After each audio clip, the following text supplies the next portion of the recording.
Hello students, हम लोग आज मिनरल और न्यूट्रिशन चैप्टर में लेक्चर नंबर 2 में क्या पढ़ेंगे? डिफिशियंसी सिम्टम के बारे में पढ़ेंगे।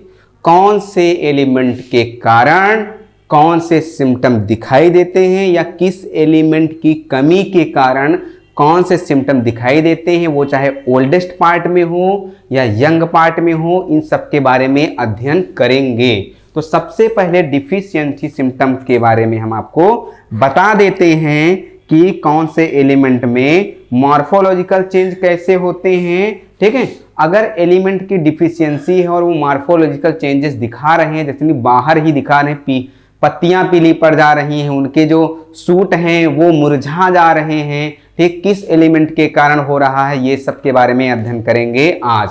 तो डिफिशियंसी सिम्टम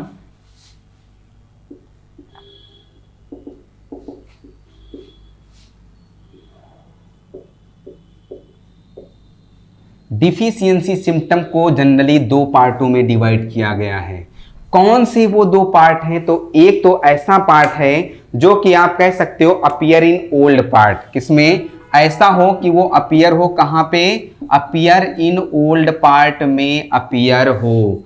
सेकेंड वन ऐसा होता है कि कौन सी deficiency? Appear in young part. इसमें क्या हो? Appear in young part, appear in young part. ठीक है, यंग पार्ट में अपीयरेंस हो तो उसको बोलेंगे, ठीक है, डिफिशियंसी सिम्टम। दो तरह से पढ़ते हैं, अपीयर इन ओल्ड पार्ट और appear in young part. Old part में अगर डिफिशियंस है तो वो क्या होगा, और यंग पार्ट में डिफिशियंस है तो क्या होगा। अगर मिनरल्स के जो एलिमेंट होते हैं, मिनरल्स एलिमेंट की इनकी एक्टिविटी देख लें तो वो मोबिलाइज या ट्रांसपोर्टेड होते हैं यंगर डेवलपिंग टिश्यू में, तो उसको बोलते हैं ओल्डर पार्ट। नहीं समझे? मतलब ये क्या है कि when mineral element are actively mobilised and transported to younger developing tissue. ठीक है, यंगर और डेवलपिंग टिश्यू में, ठीक है, अगर क्या हो, मिनरल एलिमेंट एक्टिवली मोबिलाइज हो जाएं, ठीक है, तो उनको बोलेंगे क्या? जो ऐसे अपीयर होंगे वो ओल्डर पार्ट होंगे। ओल्डर पार्ट से निकल के कहां चले जाएं? वो यंगर और डेवलपिंग पार्ट में चले जाएं। तो ऐसे जो सिम्टम दिखाई देंगे तो ये ओल्डर पार्ट में दिखाई देंगे। कब ये कंडीशन होगी? व्हेन, जब, ठीक है, कब ये कंडीशन होगी? When mineral elements are actively, when mineral elements are actively, when minerals elements are actively mobilized and transported, mobilized and transported, mobilized and transported to younger developing tissue, to younger developing tissue। ठीक है, younger और developing tissue में चले जाएं, transport हो जाएं, तो उनको बोलेंगे अपीयर इन ओल्ड। तब वहां पे ओल्ड की जगह कुछ सिम्टम अपीयर होंगे। ये कौन से एलिमेंट होंगे? जैसे एलिमेंट की बात कर लूं तो नाइट्रोजन और पोटेशियम एंड मैग्नीशियम, ये एलिमेंट होते हैं जो कि कहां आपको यंगर पार्ट में दिखेंगे। ठीक है, तो ऐसे अपीयर इन यंगर पार्ट में। अब यंगर पार्ट में देख लो क्या होता है, when mineral element are immobile. अब यहां पे क्या होगा? व्हेन जो मिनरल एलिमेंट होंगे वो कैसे होंगे? आर इमोबाइल होंगे, मतलब मूव ही नहीं कर पाएंगे, इमोबाइल होंगे। ठीक है, mineral element are immobile and not transported to younger developing tissue. कहां? And not transported to younger developing tissue. ठीक है, जब मिनरल जो भी है वो कैसे हो? इमोबाइल हो और कहां ना पहुंच पाए? यंगर डेवलपिंग टिश्यू में ना पहुंच पाए, तो यंगर जो डेवलपिंग टिश्यू होंगे वहां पे कुछ सिम्टम दिखाई देंगे। ठीक है, वही होते हैं, उन्हीं को बोलते हैं कि अपीयरिंग यंगर पार्ट।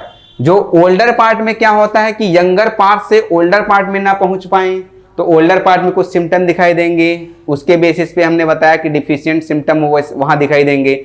और ऐसे मिनरल जो कि इमोबाइल हो और वो कहाँ ना ट्रांसपोर्ट हो पाए, वो यंगर टिश्यू में या डेवलपिंग टिश्यू में ना जा पाए, उनकी वजह से सिम्टम दिखाई दे तो उनको बोलेंगे यंगर पार्ट वाले टिश्यू के सिम्टम। जैसे कि कैल्शियम हो गया, एग्जाम्पल बहुत अच्छा है कैल्शियम, ठीक, क्या हो गया कैल्शियम, ठीक है। ये जो मिनरल होते हैं ये स्ट्रक्चरल कंपोनेंट होते हैं किसी भी सेल का, ठीक है, ठीक है। ये कैसे होते हैं, ये जो मिनरल्स होते हैं ये स्ट्रक्चरल एलिमेंट होते हैं, ये स्ट्रक्चरल एलिमेंट होते हैं, ठीक है, किसका, सेल्स का, structural element of any cell, ठीक है, ये स्ट्रक्चरल एलिमेंट होते हैं किसी भी सेल का। साथ ही साथ ये वेरी इंपॉर्टेंट होते हैं किसमें, एग्रीकल्चर में, हॉर्टिकल्चर में, ठीक है, किसमें इंपॉर्टेंट होते हैं, ये इंपॉर्टेंट होते हैं एग्रीकल्चर में और हॉर्टिकल्चर में, ठीक है।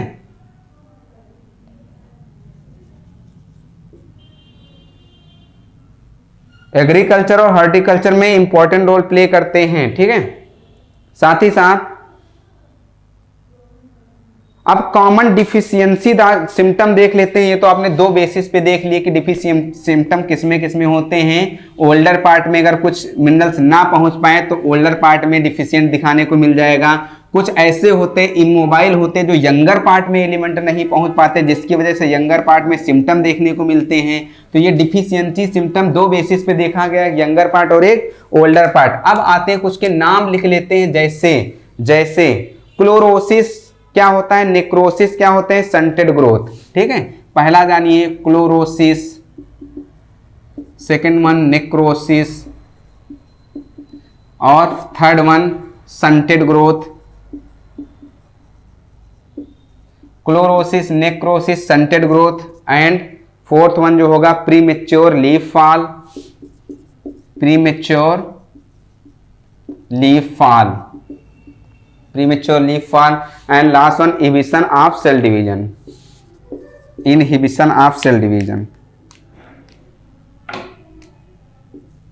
inhibition of cell division, ठीक है, inhibition of cell division। Chlorosis को बोलते हैं पीला पड़ना, पत्तियों का पीला पड़ जाना क्लोरोसिस कहलाता है। नेक्रोसिस होगा भूरा पड़ना या सड़ जाना, उसको नेक्रोसिस बोलते हैं। स्टंटेड ग्रोथ मतलब बौना हो जाना। एंड प्रीमेच्योर लीफ फॉल को होता है समय से पहले पत्ती का गिर जाना, ठीक है। इन सब में तो आते हैं, हर एक के बारे में कुछ बताते हैं, ठीक है, यहीं पे ही। तो सबसे पहले आप क्लोरोसिस के बारे में जानिए, क्या होता है क्लोरोसिस, किसकी कारण होता है, क्या लॉस होने के कारण होता है, ठीक है। क्लोरोफिल लॉस हो जाता है, क्लोरोसिस में क्या हो जाता है, लॉस ऑफ क्लोरोफिल, ठीक है, क्लोरोफिल लॉस हो जाता है, जिसकी वजह से क्या होता है, लीफ कैसी हो जाती है, येलोविश ऑफ लीफ, जिसकी इसका रिजल्ट क्या होता है, इसका रिजल्ट ये होता है कि जो पत्ती हो जाती है वो कैसी हो जाती है, येलोविश रीस हो जाती है, ठीक है, येलोविश लीफ हो जाती है। पहला कारण क्लोरोसिस में क्या हो जाता है, लॉस ऑफ क्लोरोफिल का लॉस हो जाता है, जिसका रिजल्ट क्या होता है, पत्ती पीली पड़ जाती है, ठीक है। लेकिन सेल जो इसकी होती है वो जिंदा रहती हैं, ठीक है। पत्ती पीली पड़ गई इसका मतलब ये नहीं कि सेल जिंदा नहीं है, सेल जीवित रहती हैं, सेल में लाइवेशन रहता है, ठीक है। अब नेक्रोसिस में क्या होता है, प्लांट टिश्यू की डेथ हो जाती है और प्लांट के पार्ट होते हैं वो ब्राउन कलर के हो जाते हैं। तो इसमें लिख सकते हो कि browning of plant part, plant के जो पार्ट होते हैं वो ब्राउन कलर हो जाते हैं। एंड डेथ हो जाती है किसकी, डेथ हो जाती है टिश्यू की, ठीक है। And death of plant tissue, and death of plant tissue. पहले इन टर्म के बारे में जानिए, फिर बताऊंगा किसके कारण होता है, ठीक है। किसके कारण नेक्रोसिस होती है, किसके कारण क्लोरोसिस होती है, किसके कारण स्टंटेड ग्रोथ होती है, प्रीमेच्योर लीफ फॉलिंग क्या होती है, एंड साथ ही साथ इमिशन ऑफ सेल डिवीजन का कैसे होता है, इन सब के बारे में बताऊंगा। नेक्रोसिस में जान लीजिए,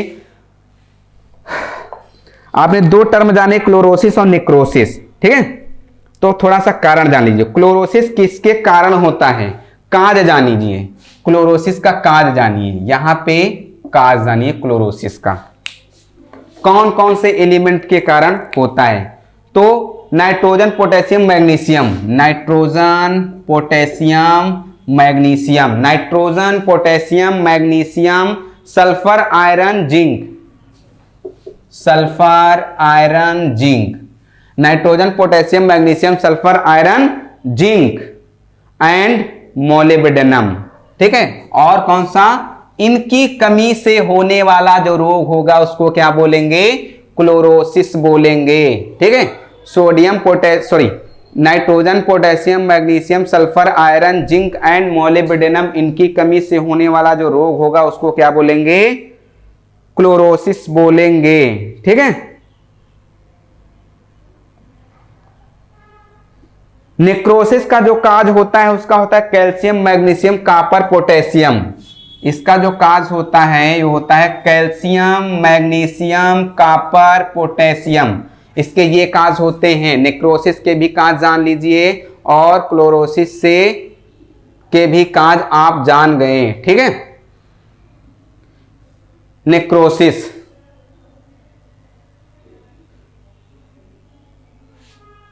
साथ ही साथ जो इनहिबिशन ऑफ सेल डिवीजन होगा यहीं पे भी जान लीजिए इनहिबिशन के बारे में कि इनहिबिशन ऑफ सेल, जो इनहिबिशन ऑफ सेल डिवीजन होता है किसके कारण, इसका भी काज जान लीजिए। तो नाइट्रोजन सल्फर सिलीनियम, इसका जो काज होता है nitrogen sulphur potassium molybdenum, potassium and molybdenum, ये होता है इनहिबिशन ऑफ सेल डिवीजन, ठीक है। ये इसके काज होते हैं। डिले इन फ्लावरिंग, फ्लावरिंग में डिले हो जाए तो delay in flowering, nitrogen sulphur और मोलिब्डेनम, ठीक है, ये सब डिले इन फ्लावरिंग में होंगे। साथ ही साथ टॉक्सिसिटी ऑफ माइक्रोन्यूट्रिएंट्स की इसके बारे में देख लेते हैं, ठीक है। स्टंटेड ग्रोथ और प्रीमैच्योर लीफ फॉल, इनके बारे में आप पता लगा सकते हो, ठीक है। इन सबके काज आपने जान लिया, बताऊंगा, परेशान मत हो, सबके बारे में बताऊंगा, ठीक है। नेक्स्ट वन, माइक्रोन्यूट्रिएंट्स की जो टॉक्सिसिटी होती है उसके बारे में थोड़ा सा जानते हैं, कैसे माइक्रोन्यूट्रिएंट्स की टॉक्सिसिटी होती है उसके बारे में बताते हैं, ठीक है। तो जनरली क्या होता है, हर एक मिनरल आयन जो होता है उनकी कंसंट्रेशन जो होती है टिश्यू में, ठीक है, अगर वो कम हो गई या उनका ड्राई वेट हो गया टिश्यू का, ठीक है, लगभग 70% होता है जिसमें कंसीडर किया जाता है टॉक्सिक का, ठीक है। Moderate decrease of micronutrients cause the deficiency symptom and moderate increase का टॉक्सिसिटी। जनरली सिंपल फॉर्म में आप जान लीजिए कि अगर एलिमेंट की मॉडरेट कंसंट्रेशन कम है, ठीक है, तो उसको नाम देंगे सिम्टमेटिक, उसको नाम देंगे कि उसमें सिम्टम दिखाई देंगे। अगर वही बढ़ जाती है, ठीक है, कोई भी मिनरल एलिमेंट की, ठीक, अधिकता हो जाती तो किसका रूप ले लेता है, टॉक्सिक का रूप ले लेता है, ठीक है। जैसे एग्जाम्पल के तौर पे मैग्नीज टॉक्सिसिटी काज करता है appear of brown spot. Manganese toxicity क्या काज करता है, टॉक्सिसिटी के बारे में हमको पढ़ना है, ठीक है। तो जैसे कि हम मैग्नीज टॉक्सिसिटी की बात कर लें, ठीक, इसकी टॉक्सिसिटी की बात कर लें, तो जो मैग्नीज टॉक्सिसिटी, अगर मैग्नीज की अधिकता हो गई तब क्या होगा, मैग्नीज टॉक्सिसिटी में क्या होता है, ये काज क्या करता है, ये क्या काज करता है, ब्राउन स्पॉट हो जाते हैं। किस कलर के, ब्राउन स्पॉट पड़ जाते हैं, किसमें, पत्ती में, ठीक है। नेक्रोटिक स्पॉट जिसको बोलते हैं, ब्राउन स्पॉट या नेक्रोटिक स्पॉट इसको बोलते हैं, पत्ती में ये सब होता है, ठीक है। ब्राउन स्पॉट या नेक्रोटिक स्पॉट कहां पे होते हैं, पत्तियों में, ठीक है। ब्राउन स्पॉट पड़ जाते हैं, नेक्रोटिक स्पॉट, काज क्या होता है, ब्राउन स्पॉट या नेक्रोटिक स्पॉट। नेक्रोटिक स्पॉट किसमें होते हैं, लीफ में। मान लो ये लीफ हो गई, ठीक है, लीफ हो गई तो उसमें क्या हुआ, यहां पे छोटे छोटे स्पॉट पड़ जाएंगे, ये हो गया ब्राउन स्पॉट, ठीक है। ब्राउन स्पॉट टॉक्सिसिटी के कारण होती है, एमएन की टॉक्सिसिटी बढ़ गई, ठीक है, ब्राउन येलो कलर के हो जाते हैं।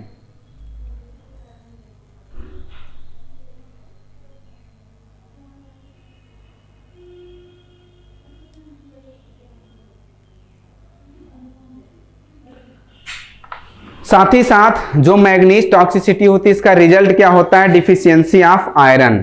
मैग्नीज टॉक्सिसिटी का जो रिजल्ट होता है उसका साथ ही साथ Mn की जो टॉक्सिसिटी होती है इसका रिजल्ट क्या होता है, इसका रिजल्ट ये होता है। ठीक है, इससे पहले एक चीज और जान लीजिए, मैग्नीज टॉक्सिसिटी रिजल्ट से पहले एक और चीज जान लीजिए कि कंपटीट किससे करता है, जो Mn होता है वो किससे कंपटीट करता है, तो इसके कंपटीटर भी होते हैं। किससे कंपटीट करता है, तो ये आयरन से कंपटीट करता है। ठीक है, तो किससे, आयरन और मैग्नीशियम से कंपटीट करता है अपटेक के लिए, आयरन और मैग्नीशियम से कंपटीट करता है। ठीक है, मैग्नीज टॉक्सिसिटी जो होती है इसका रिजल्ट क्या होता है, इसका रिजल्ट होता है कि deficiency of iron and magnesium and calcium. इसका रिजल्ट क्या होता है कि किसकी डिफिशियंसी है, deficiency of iron magnesium and calcium, इनकी क्या है, डिफिशियंसी है। अगर मैग्नीज टॉक्सिसिटी देखने को मिल रही है तो इसका मतलब यह है कि किसकी डिफिशियंसी है,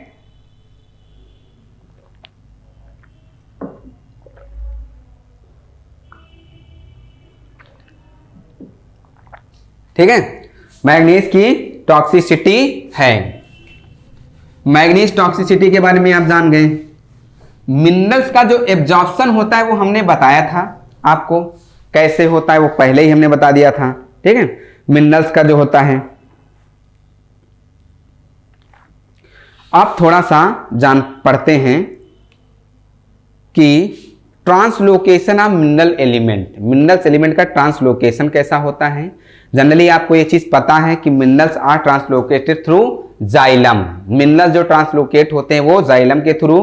ठीक है, किसके साथ, वाटर के साथ, और किस प्रोसेस के थ्रू, ठीक है, तो बाय ट्रांसपिरेशन पूल के थ्रू, पहले बता चुके हैं। ठीक है, जाइलम सैप की अगर एनालिसिस करते हैं तो वो शो करता है presence of water and minerals. ठीक है, प्रेजेंस ऑफ वाटर और मिनरल्स को शो करता है। अब पढ़ते हैं इसके बाद मेटाबॉलिज्म ऑफ नाइट्रोजन। नाइट्रोजन की मेटाबॉलिज्म के बारे में पढ़ते हैं, बहुत अच्छा टॉपिक है, नाइट्रोजन की मेटाबॉलिज्म के बारे में पढ़ते हैं। ठीक है, नाइट्रोजन की metabolism, metabolism of nitrogen, metabolism of nitrogen, metabolism of nitrogen, nitrogen की मेटाबॉलिज्म।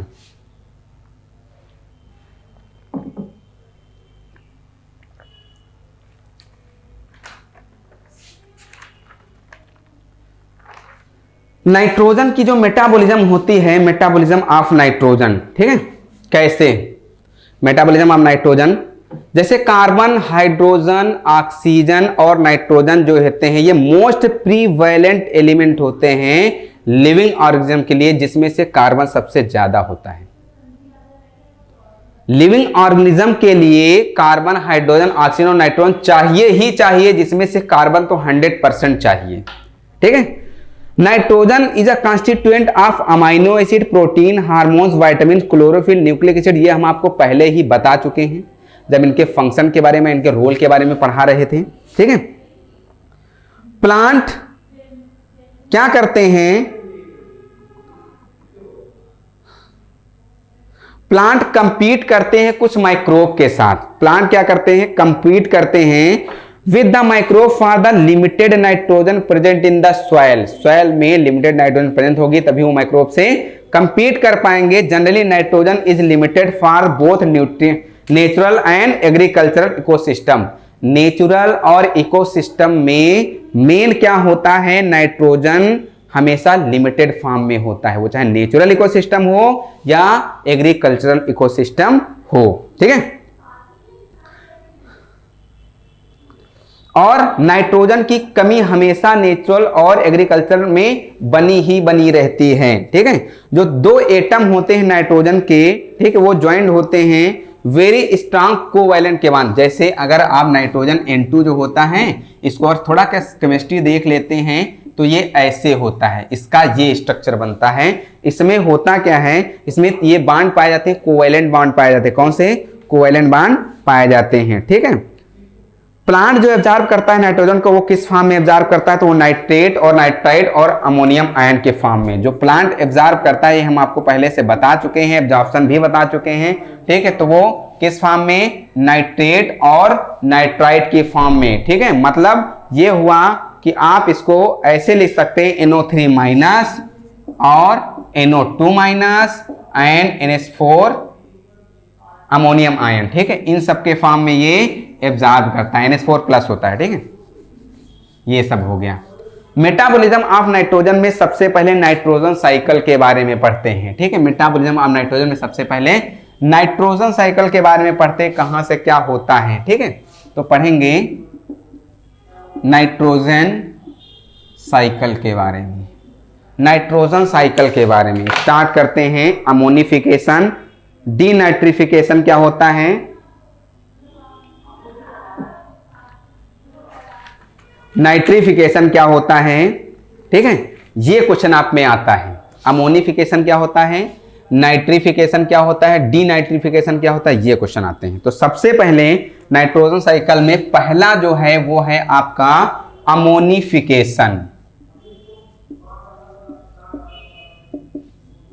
अमोनिफिकेशन, अमोनिफिकेशन क्या होता है, अमोनिफिकेशन क्या होता है, तो सुनिए आप। अमोनिफिकेशन क्या होता है, जितने भी डेड रिमेन्स प्लांट होते हैं या एनिमल्स होते हैं, ठीक है, क्या होते हैं, डेड रिमेन्स प्लांट्स और एनिमल होते हैं, ठीक है।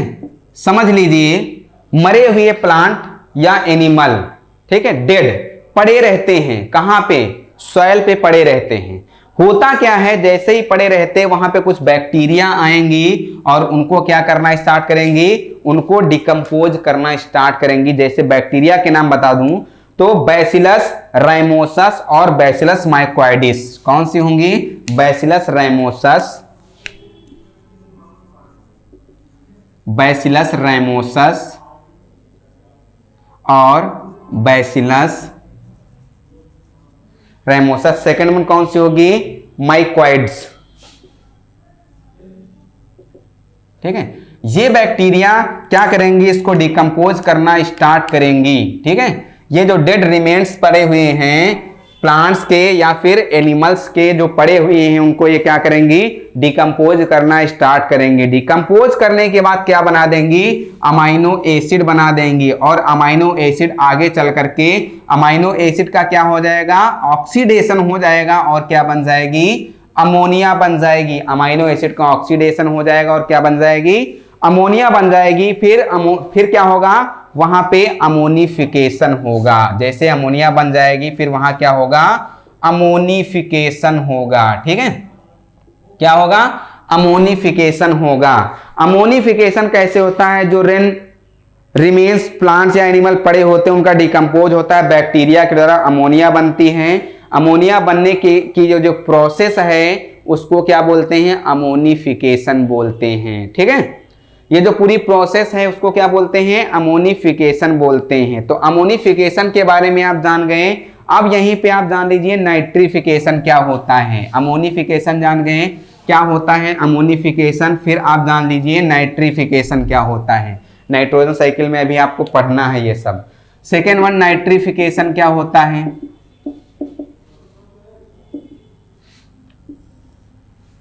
नाइट्रिफिकेशन जान लीजिए।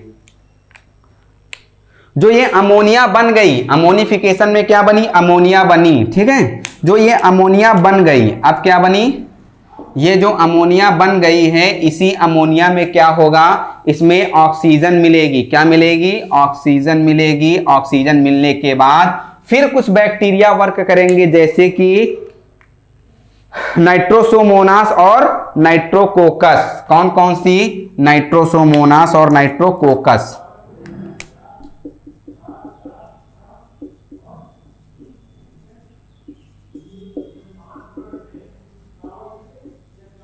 ठीक है।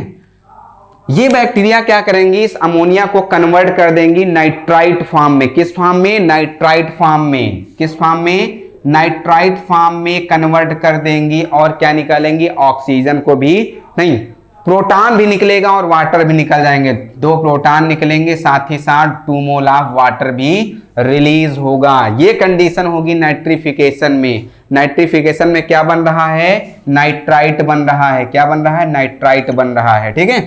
अमोनिया में क्या मिला? अब ऑक्सीकरण हुआ अमोनिया का, उसमें ऑक्सीजन मिला और बैक्टीरिया मिली कौन सी? नाइट्रोसोमोनास और नाइट्रोकोकस से मिल करके क्या बना दी? नाइट्राइट बना दी। ठीक है।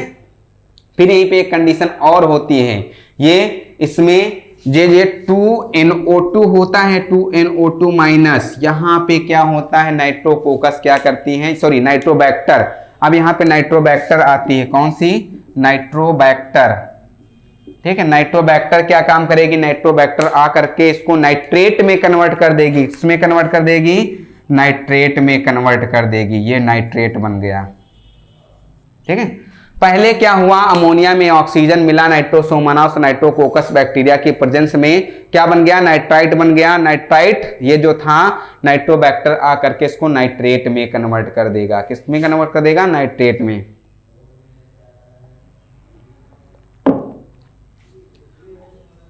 अमोनिया का कन्वर्ट होना नाइट्राइट और नाइट्रेट में, इस प्रोसेस को क्या बोलते हैं? नाइट्रिफिकेशन बोलते हैं। The conversion of ammonia into nitrite and nitrate is known as nitrification. ठीक है। कन्वर्जन होता है, ammonia is converted to the nitrite and nitrate, this process known as nitrification. Nitrifying bacteria, जैसे क्वेश्चन पूछा जाता है कि नाइट्रीफाइंग बैक्टीरिया के नाम बताओ, तो आपके सामने लिखी हुई हैं। नाइट्रीफाइंग बैक्टीरिया कौन सी होती है? नाइट्रोसोमोनास होती है, नाइट्रोकोकस होती है, नाइट्रोबैक्टर होती है। इनको कीमो ऑटोट्रॉप या कीमो सिंथेटिक बैक्टीरिया भी बोलते हैं। इनको क्या बोलते हैं? कीमो ऑटोट्रॉपिक बैक्टीरिया या कीमो सिंथेटिक बैक्टीरिया भी इनको बोलते हैं। ठीक है। ये नाइट्रेट या नाइट्राइट, ये जो नाइट्रेट होता है, अब ये नाइट्रेट कहां? प्लांट में एब्जॉर्ब हो जाएगा। ठीक है। नाइट्रेट फॉर्म में प्लांट में ये एब्जॉर्ब हो जाता है और ट्रांसपोर्ट हो जाता है कहां तक? लीफ तक जाकर के ट्रांसपोर्ट हो जाता है। ठीक है। जो लीफ होती है नाइट्रेट में जाकर के इसका रिड्यूस हो जाती है, और क्या? अमोनिया रिड्यूस हो जाती है अमोनिया में। यही नाइट्रेट जाकर के लीफ में रिडक्शन हो जाता है उसका, और फिर वहां क्या बन जाता है? अमोनिया बन जाता है। ठीक है। फिर अमोनिया से अमाइनो ग्रुप, ठीक, अमाइन ग्रुप जो होता है वो अमाइनो एसिड में कन्वर्ट हो जाता है। ठीक है। और अमाइनो एसिड क्या? फिर प्रोटीन बना देता है। ये पूरी प्रोसेस होती है। अब इसके बाद थर्ड वाला जो है डीनाइट्रिफिकेशन क्या होता है? अमोनिफिकेशन जाना, नाइट्रिफिकेशन जाना। अब डीनाइट्रिफिकेशन क्या होता है वो भी जान लीजिए। डीनाइट्रिफिकेशन तीसरा क्या है? डीनाइट्रिफिकेशन क्या होता है? डीनाइट्रिफिकेशन आप जानिए।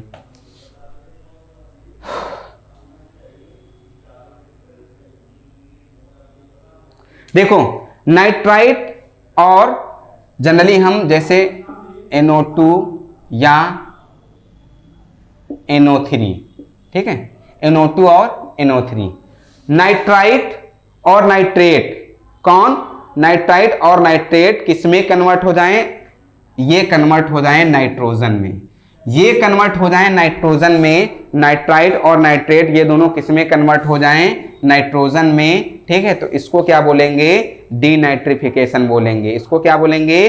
डीनाइट्रिफिकेशन। और किस बैक्टीरिया के कारण होता है? तो स्यूडोमोनास डीनाइट्रिफिकेंस। कौन सी बैक्टीरिया होती है? होती है स्यूडोमोनास डीनाइट्रिफिकेंस। स्यूडोमोनास डीनाइट्रिफिकेंस एक और बैक्टीरिया होती है, उस बैक्टीरिया का नाम है थायोबैसिलस डीनाइट्रिफिकेंस या फिर थायोबैसिलस डीनाइट्रिफिकेंस। ठीक है। स्यूडोमोनास डीनाइट्रिफिकेंस या थायोबैसिलस डीनाइट्रिफिकेंस क्या होता है? डीनाइट्रिफिकेशन में जो नाइट्राइट और नाइट्रेट जो बने हैं, ठीक है, ये नाइट्राइट है और ये नाइट्रेट है। जो नाइट्राइट और नाइट्रेट जो बने हैं वो किसमें कन्वर्ट हो जाएं? वो नाइट्रोजन में कन्वर्ट हो जाएं। ठीक है। तो इस प्रोसेस को बोलेंगे डीनाइट्रिफिकेंस। क्या? डीनाइट्रिफिकेंस। डीनाइट्रिफिकेशन बोलेंगे। ठीक है। उसको क्या बोलेंगे? डीनाइट्रिफिकेशन बोलेंगे। ठीक है।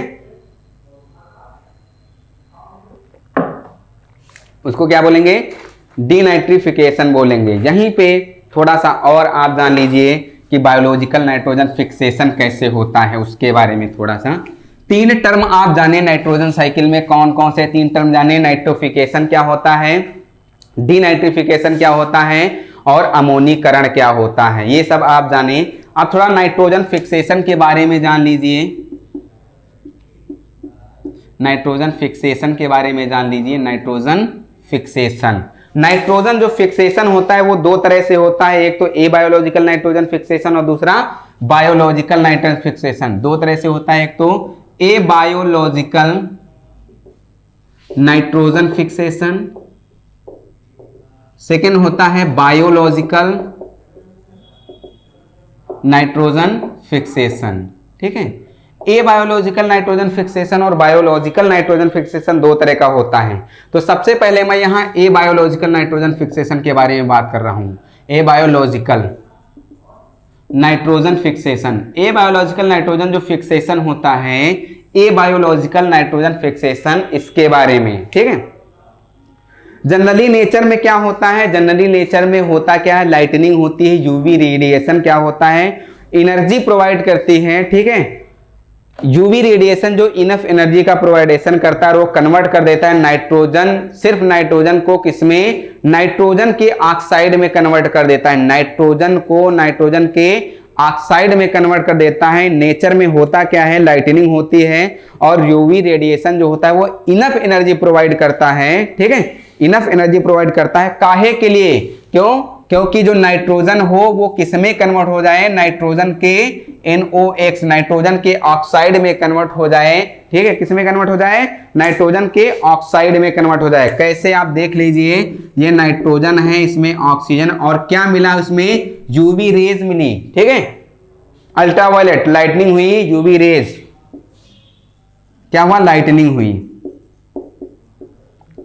ठीक है, लाइटनिंग हुई और क्या बन गया, नाइट्रोजन के ऑक्साइड बन गए। क्या बन गए, नाइट्रोजन के ऑक्साइड, नाइट्रोजन के ऑक्साइड, मान लो हम यहां NO ही लिख दें, 2NO बन गया। ठीक है, ये बन गया 2NO, N2O2 मिलकर के 2NO बन गया, नाइट्रोजन के ऑक्साइड बन गए। तो ये ए बायोलॉजिकल में आ गया। जैसे और जान लीजिए, जैसे अगर यहीं पे 2NO मिला करके, जो 2NO था इसमें ऑक्सीजन मिला दिए तो क्या बन जाएगा, इसमें बन जाएगा तो NO2 बन जाएगा, इसमें NO2 बन जाएगा। तो ये यही प्रोसेस बिल्कुल होगी, नाइट्रोजन डाइऑक्साइड बोलते हैं इसको। साथ ही साथ अब नाइट्रोजन डाइऑक्साइड जो था, इसको हमने क्या किया, इसमें हमने फिर से ऑक्सीजन मिला दिया, इसमें हमने वाटर ऑक्सीजन दोनों, रेन वाटर मिला दिया प्लस ऑक्सीजन मिला दिया, 2H2O। इसको यहां ना लिख करके थोड़ा सा आगे लिखते हैं, यहां पे लिख देते हैं। ठीक है, ये देखो 4NO2 plus 2H2O plus O2, ये क्या है, रेन वाटर है। ठीक है, ये रेन वाटर है, इसको इसमें मिला दिया तो क्या बन जाएगा, जो इसको इसमें मिलाएंगे तो जो बनेगा वो प्रोसेस होगा नाइट्रेट। ठीक है, ठीक है, वो नाइट्रेट, ठीक है, वो नाइट्रेट बन जाएगा, वो क्या बन जाएगा, नाइट्रेट बन जाएगा। तो ये ए बायोलॉजिकल नाइट्रोजन फिक्सेशन है। ये क्या है, ए बायोलॉजिकल नाइट्रोजन फिक्सेशन है। कैसे इसको आप जानते हैं, इंडस्ट्रियल कंबसन जो होता है, जैसे इंडस्ट्रियल कंबसन होता है या फिर फॉरेस्ट फायर होते हैं या ऑटोमोबाइल्स होते हैं, एग्जॉशन, ऑटोमोबाइल्स एग्जॉशन होते हैं, पावर जनरेटिंग से स्टेशंस होते हैं, ये क्या प्रोड्यूस करते हैं, ये एटमॉस्फेरिक नाइट्रोजन ऑक्साइड को निकालते हैं। इकोलॉजी में हमने आपको बताया था। ठीक, तो इस लेक्चर में आपने जाना ए बायोलॉजिकल नाइट्रोजन फिक्सेशन क्या होता है। नेक्स्ट लेक्चर में आप पढ़ेंगे बायोलॉजिकल नाइट्रोजन फिक्सेशन क्या होता है। वहां से क्वेश्चन पूछे जाते हैं, कई बार क्वेश्चन पूछे गए हैं कि नाइट्रोजन फिक्सिंग बैक्टीरिया के बारे में, बायोलॉजिकल नाइट्रेट कैसे बनता है, साथ ही साथ बायोलॉजिकल नाइट्रोजन फिक्सेशन आपको सबसे ज्यादा इंपॉर्टेंट यहाँ free living nitrogen fixing bacteria के बारे में पूछा जाता है। कैसे नोडूल में इंटर करती है, कैसे जाकर के नाइट्रोजन को फिक्स करती है, वो आपको नेक्स्ट वीडियो में हम पूरा कंप्लीट स्टडी बताएंगे कैसे बनता है। ठीक, तब तक के लिए बने रहिए TCS एकेडमी पर। Thank you so much.